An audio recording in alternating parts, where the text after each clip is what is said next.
Okay, let's go ahead and review the study that you've proposed here, Jess. So this was from 2020. So this was done about 5 years ago. This is behavioral effects of cage size and environmental enrichment in New Zealand white rabbits. Um, it was done by Kathleen Coda, Jeffrey Fortman, and Kelly Garcia. I've looked into these researchers. They mostly do gut microbiology. I think only one of them has ever done any real other behavioral studies, and rabbits do not seem to be their regular animal of study. Abstract. One of the goals of environmental enrichment is to encourage species typical behaviors while discouraging abnormal behaviors or stereotypies. Assessing the effectiveness of various enrichment modules can be challenging, particularly for prey species such as rabbits that exhibit freezing responses in the presence of people. In this study, we housed rabbits in 3 different size cages and observed their behaviors. The three cage sizes were our standard rabbit housing cage, a medium-sized cage, and a large run. Based on analysis of the recordings, ithograms were constructed and behaviors were quantified. The rabbits in large runs spent more time performing active exploratory behaviors than rabbits in the standard cages. However, space constraints inside the research facilities often make it more impractical to house rabbits in large runs. Therefore, we decided to explore if enrichment devices could promote the expression of active behaviors similar to those displayed by rabbit housed in large run. Now, the big issue here is misinterpreting active behaviors as a positive thing. So I'm going to do a few asides here to try to explain what they're looking at, because they're correlating more activity with more natural behaviors, where in rabbits, as was proven in multiple other studies that came after this, and also the fallacy of how they were testing cortisol to see if activity actually equaled beneficial behaviors versus non-beneficial behaviors. And there are a few other issues that even the researchers have made notes of in this that we'll get to later. So anyway, we selected 3 devices: a hanging toy, a destructible device, and a dig bin. All 3 enrichment devices promoted more time spent performing active exploratory behaviors. Again, active exploratory behaviors are not necessarily positive behaviors, because typically rabbits that are actively exploring are actually exhibiting stress. Compared with control rabbits housed without the enrichment device. We also analyzed the fecal glucocorticoids of rabbits after shipping or surgery to determine if enrichment devices could mitigate the physiologic impact of these stressors. By the way, these are microbiologists, most of them, and I really think this study was more to test if they could get cortisol off of rabbit feces than I think it was to see if the cages were a stressor or not, to be honest. Levels between rabbits that experienced the stressor and rabbits that did not, or between rabbits with or without enrichment devices. Overall, the provision for larger caging and or addition of enrichment devices encouraged a broad spectrum of active species-typical rabbit behaviors suggestive of improved animal welfare. Actually, it didn't. It didn't suggest improved animal welfare, because they were misconstruing more activity with lower stress, and they were unable to make that correlation because of how they were testing it.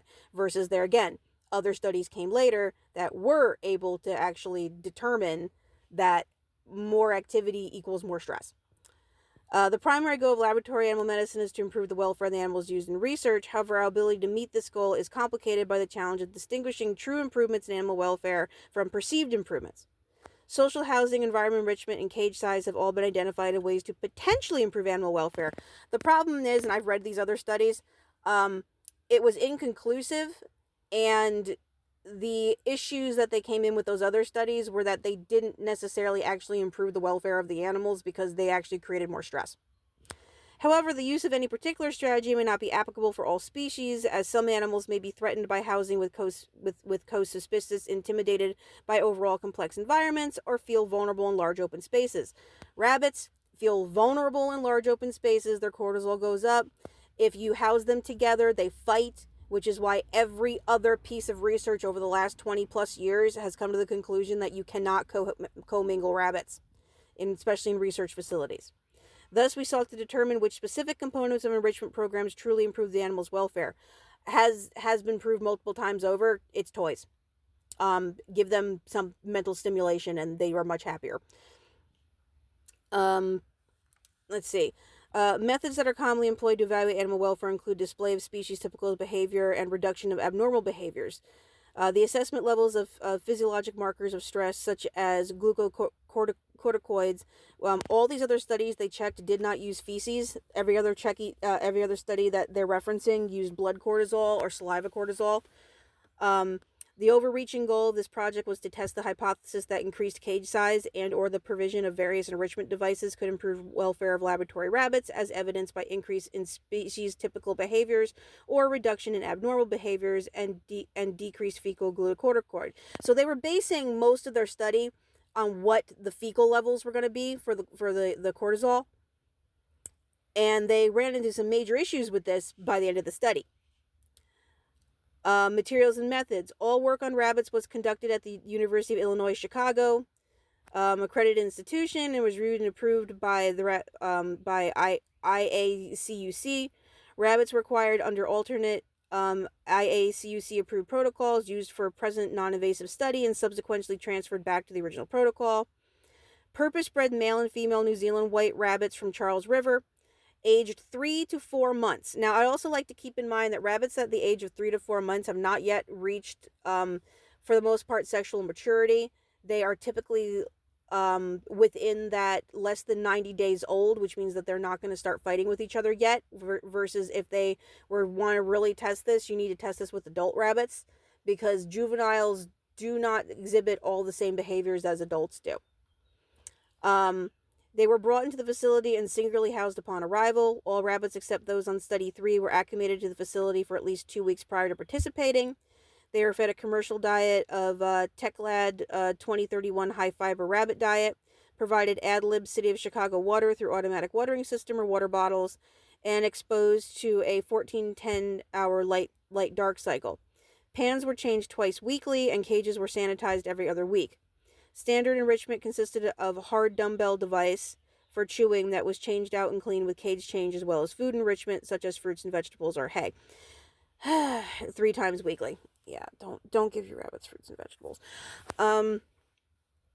Ethogram construction and cage size evaluation. The objective of the first study was to construct an ethogram of behaviors performed by laboratory rabbits to evaluate any behavioral changes seen when rabbits were housed in various size cages. To accomplish this, 6 adult New Zealand white rabbits, 3 males and 3 females, were removed from their home cage and placed in a clean test cage with no enrichment material.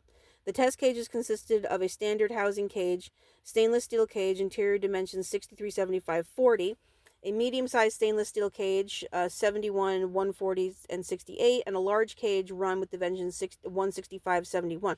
So the first cage was 5.2 square feet, the second cage was 9 square feet, and the third cage was 30 square feet. The first cage was a more standard 25 by 30 by 16, which is similar to most single rabbit housing that you'll see in most breeding facilities and research facilities.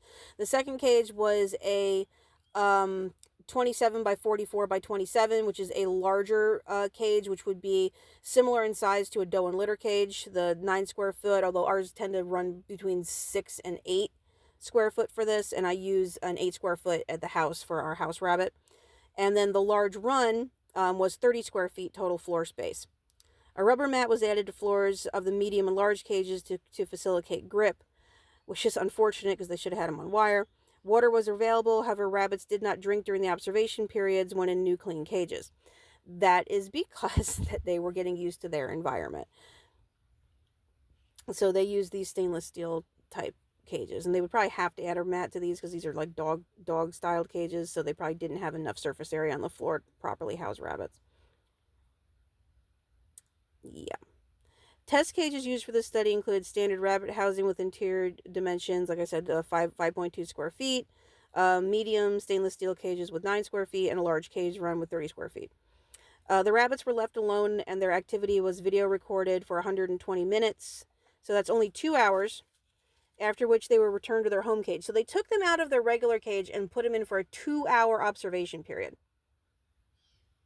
So they weren't in there really long enough to acclimate, which is that's a point of contention I'm going to have right here. The activity of each rabbit was recorded in each cage size in different days. Initially, 2 rabbits were randomly assigned to each test cage size. Rabbits were then cycled through the remaining cage sizes in the following days.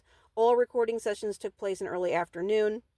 After a general evaluation of the video recordings, an ethogram of behaviors was constructed. Once the ethogram was established, videos were analyzed for behaviors using constructed ethogram as a metric. Behaviors were quantified either as time duration of behavior or counted instances of a behavior. 3 behaviors were quantified based on time spent performing the behaviors. These were exploring, grooming, resting, as defined by Figure 2. The rabbits were considered to be performing one of these 3 behaviors at all times. 3 other behaviors were quantified as number of individual occurrences of the behavior. They were rearing, which is periscoping, digging, and running around randomly. So binkies, they called it. Binkies, again, are not necessarily an indication of a happy rabbit, as often they will binky in order to try to ward off and scare other animals, rabbits, or predators in the area, to try to confuse them and use that as a defensive mechanism. So again, binkies is not necessarily a happy action. It is often a anxiety tactic to try to ward off other rabbits or predators.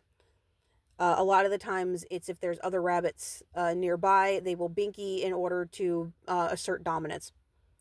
As defined in Figure 2, both the time spent grooming and individual instances of grooming were measured to determine differences in activity and behavior, as analyzed 2 5-minute periods of time in the recording window. We analyzed behaviors displayed in T10, T15 minute, and T115 and T1 20-minute. These time points were selected based on observations of initial 2-hour recordings, which revealed that these 2 intervals provided a good representation of the full spectrum of laboratory rabbit behavior. Enrichment evaluation. The goal of the second study was to evaluate behavioral outcomes when various enrichment devices were provided to rabbits in standard housing cages. To accomplish this, adult New Zealand white rabbits, if they were all 3 to 4 months old, they really weren't adults. 4 groups were tested, 3 different enrichment devices, and a control group with no device. And 8 rabbits were recorded in each group. The first device was a wire ball with a bell that contained Timothy hay and was hung at the top of the cage door. The second device was a plastic bin that was filled with clean corncob bedding. Why? With Timothy hay scattered with the bedding. The third device was a hand-constructed constructible paper origami box that was filled with Timothy hay. The standard enrichment was removed from the cage, and rabbits were presented with the novel devices immediately before recording session. After the recording session, the novel devices were removed and the standard enrichment replaced. That was the dumbbell. All the novel devices were either cleaned or replaced between recording sessions and refilled with fresh hay or bedding. All recording sessions took place in early afternoon. During the enrichment study, drinking or eating were considered in the exploring category. Defecation was not counted or analyzed. Study number 3, enrichment and fecal glucocorticoid evaluation after a stressor. The primary goal of the third study was to determine if enrichment devices could reduce physiologic markers of stress. After experiencing shipping, an event known to be stressful, rabbits were provided with enrichment devices. We tested the hanging toy indestructible device because results from study 2 demonstrated rabbits spent significantly less time grooming with these devices as compared with rabbits with no enrichment device. These devices were also simple to construct and less labor intensive than the dig bin, and thus more likely to be implemented on a wide scale. A secondary goal is to determine if device uses decreased over time as the devices became familiar to the animal. 16 adult New Zealand white rabbits were given different enrichment devices upon entering the facility after shipment from the vendor, day 1 or day of arrival. They were housed in standard caging and were exempt from receiving exempt from receiving the standard enrichment dumbbell device. However, all rabbits did receive standard food enrichment of fruits, vegetables, and hay 3 times weekly. 3 groups were tested: hanging toy, destructible device, and control with no enrichment. 1 male, 5 females, 1 male, 4 females, 2 males, 3 females. Rabbits had access to the novel enrichment devices at all times, and the devices were refilled with fresh hay or replaced with destructible daily. Video recording analysis took place as described previously on day 2 and day 6 to evaluate device uses as devices became less novel to the animals. Fresh fecal samples were collected in the pans days 1, 3, and 5, and 7. To collect the samples, a new pad was placed in the floor of the pan. Fecal samples were collected from a fresh pad 2 hours later and stored at negative 80 degrees Celsius until the glucocorticoid analysis was performed. We also elected to evaluate changes in fecal glucocorticoid levels associated with controlled stressful event, as fecal samples could not be collected either before or during shipment. 11 New Zealand white rabbits were housed in standard housing and received the standard enrichment. 2 groups were tested. 5 males, no females. Rabbits undergoing a surgical procedure, another approved protocol, and 4 male, 2 female rabbits not undergoing a surgical procedure. Fecal samples were collected every day as described above, starting 1 week before surgery and continuing 1 week after surgery. All fecal samples were sent to St. Louis Zoo Endocrinology Department for analysis as described below. Fecal hormone extraction. Approximately 0.5 grams of wet fecal material was weighed and then shaken overnight in 5 milliliters of a modified phosphate saline buffer. 50% methanol liquid extracts were decanted and solids were removed through centrifugation. Supernaps were then frozen at negative 80 degrees C until assay. Fecal material was placed in a drying oven overnight at 100 degrees C. The glucotoid assay, fecal glucotoid levels were determined using a commercially available corticosterone radioimmune assay DA kit. The lower detection limit of the assay was 0.26 ng milliliter. The upper detection limit was 20 nanogram milliliter. The assay was performed according to manufacturer's protocol, with the exception that standard dilute was added to the fecal extracts and fecal extraction buffer contained 50% methanol was added to the standards. Concentrations were determined as ng/ml and then divided by the dry weight of extracted feces. All samples were assayed in duplicate. Mean interassay variation to duplicate samples, 8.8% mean interassay variation of 2 qualified control pools at 6.7%. Validation. Fecal extracts were tested linearly by performed serial dilutions of 5 samples that contained high levels of fecal glucoids by half, quarter, 1/8, and 1/16 with extraction buffer.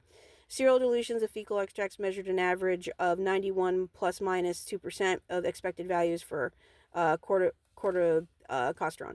The accuracy of the assay was assessed by adding a known amount of corticosterone to 5 fecal extractions containing low values of fecal glucoids. Addition of known amounts of hormone at 3 dose levels resulted in recovery of 102 plus minus 3% added. Statistics. For statistical analysis, the raw data were assessed for normal distribution, after which the data was compared between groups using one-way ANOVA with turkey grammar or direct post hoc tests applied as needed. All statistical analysis were conducted by using JMP 14.3 software, SAS Institute, Cary, North Carolina. Summary data are expressed as mean plus minus SEM, and differences were p-value less than 0.05 were considered significant. The results. Study 1, ethogram construction and cage size evaluation. The rabbits showed a number of species-typical behaviors that are similar to those seen in wild rabbits. Rabbits were considered to be performing one of 3 behaviors: exploring, grooming, or resting. The individual instances of periscoping, digging, and binkying and grooming behaviors were counted. Rabbits in large cages spent more time exploring than did rabbits housed in standard cages. This is because rabbits are territorial and they have to defend their territory, and the larger the cage, the larger the territory they have to defend. Rabbits in both the medium and large cages spent significantly less time grooming than the rabbits in the standard cages. That is because rabbits groom when they are chilling, and rabbits don't groom when they are in high stress environments. The amount of time spent resting did not differ significantly between the 3 cages.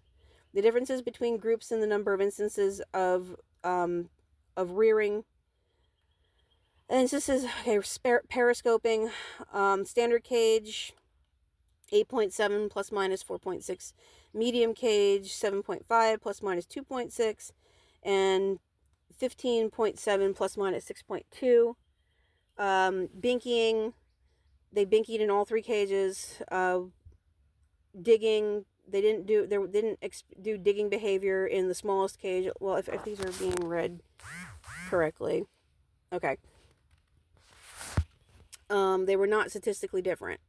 So, and grooming, basically they came out, they were not statistically different. So, no significant differences were seen between the sexes of any group. This was exploring, grooming, and resting. The larger cage, they did more exploring as they had more area that they had to defend. They basically spent equal time doing it each in the standard size cage, the 5 square foot cage. The medium size cage, they spent more time either resting or doing grooming or doing the exploratory behavior, which again, that's defending their circumference. So I would say in this, that shows the standard cage had the least amount of anxiety. Average numbers of each of the specific behavior: periscoping binkying and digging and grooming performed by rabbits in the various size cages. Standard cage instances of what? A is periscoping. Most periscoping was done in the largest cage. Again, that periscoping behavior is a threat behavior. That they're looking out for predators. So that would be, again, higher stress level. Binkying again, all three binkied when they wanted to binky, and but binky can also be a indicator of stress. So that's not necessarily a good thing. Typically rabbits rest. C would be digging. They did not observe any digging in the standard cages. And grooming. Most of the grooming was done in the smallest cage. So most of the rabbits were at most relaxed in the smallest cage, because that is self-grooming behavior is a relaxed behavior. Enrichment evaluations. Rabbit giving the hanging toys and the dig bin all spent significantly more time exploring than control rabbits did that did not have an enrichment device. Rabbits giving the hanging toy and destructible device also spent less time grooming than did control rabbits.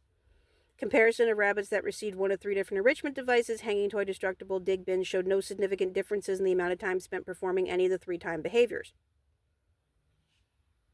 So again, the control group, resting, grooming, exploring. The destructible toy group spent more time looking around. Everyone else spent more time looking around than playing with the toy, apparently.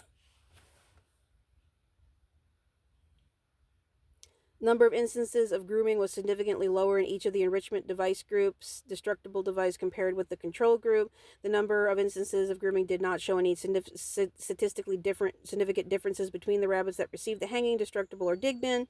The number of instances in rearing and binking did not differ significantly between any of the groups, including the control group. So, inconclusive. The rabbits showed significantly more interactions with the destructible device than with either the hanging toy or the dig bin. So they liked tearing the shit apart, which I can tell you that firsthand. They have more fun ripping the crap out of stuff and breaking stuff than anything else. That's why we don't really do the hanging toys. We like the stacky cups seem to be their favorite, so that's why everyone's got stacky cups. So we do stacky cups, paper towel rolls, and hay stuffed toys. No significant differences were seen between the sexes in any group. Enrichment and fecal glucocorticoid evaluation with stressor. Now, I know we're getting kind of short on time here, but basically where we came down to on this, and come back to the conclusion.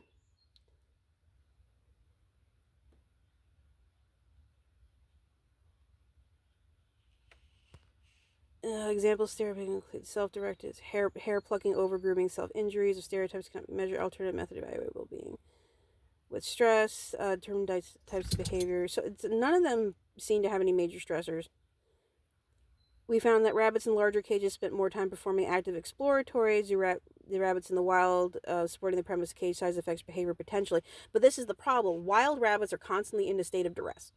So getting rabbits to wander around more is not necessarily a good thing. That's still kind of my thing here, is everything in this study seems to point towards they had lower instances of stress in the standard size cage, in the 5 square foot cage. Yeah, foraging food, avoiding predators, socializing, finding mates, raising young. They also spent more time performing sedative behaviors like resting and grooming. Rabbit behaviors may be quantified in frequency of occurrence. So a happy wild rabbit is going to be hiding in its burrow where it feels most safe. Our study found laboratory rabbits in larger cages spent more time performing active exploratory behavior than the rabbits in the standard size cages. We subsequently found that the provision of enrichment devices to rabbits in standard size cages produced active exploratory behavior similar to that seen in rabbits housed in a large cage. Greater activity has been shown to have multiple health benefits for cage house rabbits, decreasing the risk of osteoporosis and gastrointestinal stasis. Thus, increasing active exploratory can be considered a method of improving welfare. You can, or you can also take into account that rabbits in the wild typically don't move around much and are much happier in their bolt holes. And even Susan Seaman's study came down to the rabbits were more concerned about having access to a bolt hole than they were about being able to see other rabbits or having a larger space. Wild rabbits rear into the hind legs, periscope, foraging for food, or for scouting for predators. Similarly, our rabbits exhibited rearing when housed in all cage sizes when provided any enrichment devices. Although rabbits with no enrichment device and rabbits with hanging toy had higher numbers of rearing events, those where the device would stay in a periscoped vertical position for long periods of time as they interacted with the device. While the instances of rearing from rabbits with no device was brief, an improvement to the study would be to evaluate the amount of time spent in the periscope position to determine if the effects of a hanging toy were significant as compared to the control rabbits. Wild rabbits will occasionally perform a distinct rearing called telescoping, which is rearing up with their hind legs in extreme vertical to scout for predators or threats. Telescoping was only seen in rabbits housed in the largest cage and thus was not specifically defined in our ethogram. Overall, the highest number of instances of rearing occurred in rabbits housed in large cage, and its dimensions gave the rabbits the vertical space necessary to rear to full height. This is also why we typically use at least an 18-inch height cage. Binkies as a phenomenon has been documented in many mammals, including dogs and rabbits. It's thought to be a behavioral expression of excitement, has been documented in both wild and domestic. Overall, laboratory rabbits exhibited binking behaviors in all conditions, and the total number of instances was not significantly greater than what we saw in standard housing cages. Binkies did not increase with the enrichment devices, perhaps because the animals were instead interacting with the devices. An improvement to the study could be to evaluate the time spent performing binkies, as the rabbits housed in larger area performed binkies longer than did the rabbits with less space available. Some behaviors are considered species typical when expressed as a frequency or duration similar to animals in their natural habitat, but are deemed stereotypic when overexpressed by animals in confinement. Wild rabbits dig burrows as well as dig to find roots and other vegetation. Digging has also been referred to as stereotypic or abnormal in laboratory or farmed rabbits. This is especially true when there's no substrate available for them to express, or when they dig to the extent that they acquire self-induced injuries of the forepaws. Rabbits did not spend a large amount of time digging at the rubber floor mat or injure themselves performing this behavior, and we consider digging to be a species typical rather than abnormal behavior. And for the most part, our rabbits did not exhibit many instances of digging behavior. Maximum averages around 2 events, even when provided with enrichment designed to encourage that behavior. Grooming is another species typical that can become stereotypic if done excessively. However, without obvious signs of hair loss or skin lesions, determining the difference between normal and abnormal is difficult. Overall, both larger cage sizes and provision of enrichment devices decreased the frequency and the duration of self-directed. So there's no difference between bigger cages and toys. And I'm going to honestly tell you that there was more stress shown in the larger cages, so the toys is the better option for enrichment. One of the concerns with the provision of enrichment devices is that animals will lose interest in devices over time. They really don't. To explore this possibility, rabbits in the first and third part of the third study were video recorded by behavioral analysis, day 2 and 6 after arrival, despite having the same type of device constantly available to them. They did not show a decrease in the number of device interactions between the 2 time points. This indicates that rabbits remained interested in devices and did not become bored with their present over time period analyzed. An improvement to the study would be to determine if number of device interactions changed over a longer period of time. Along with the improvement of animal welfare comes the assumption of a reduction of stress. Stress causes increase in the production of glucocorticoids, such as cortisol and cortisol, are particularly measured using fecal samples. They elected to measure fecal rather than blood, as fecal were easily acquired. They originally used the shipping to facility as a major stressful event for rabbits. However, we did not see any difference in the glucocorticoid levels. Rabbits that were given enrichment devices and those were not. Furthermore, we did not see an increase in fecal corticoids within the expected time after shipment, nor a subsequent decrease in levels of animals acclimated at the facility. To explore this unexpected fecal result, we analyzed fecal samples of rabbits before and after, as well as rabbits that did not have surgical procedures with the previous study. The lack of meaningful data from the fecal test could be due to a variety of reasons. Stressed rabbits often exhibit decreased appetite, which results in reduced output, making the collection of fecal samples challenging. Complex rabbit gastrointestinal physiology may also have confound the reliability. Basically, the conclusion they came to was use the blood serum, don't use the fecal. So they were unable to collect any cortisol or stress-based markers for the entire study, which honestly, if you think about it, all they could go for was guessing rabbit observations, and most of their observations they made didn't match what the studies that actually used the blood and saliva and hair serum cortisol. So they guessed that more activity was a happier rabbit, but they were unable to prove that because the markers and the way that they were doing that testing was inconclusive because they were unable to collect good samples. In conclusion, we found increasing cage leads to let's say that they say appreciable positive change in rabbit behavior, but they attributed that to um, more active time moving around and guarding their area. Whereas other studies that have done the same thing, the conclusion came to that was actually a higher stress, because when they actually did the blood samples, the rabbits that were constantly touring and patrolling their area had higher cortisol. So because they were unable to actually get the cortisol levels, I would highly question whether or not this is actually even a valid study at all.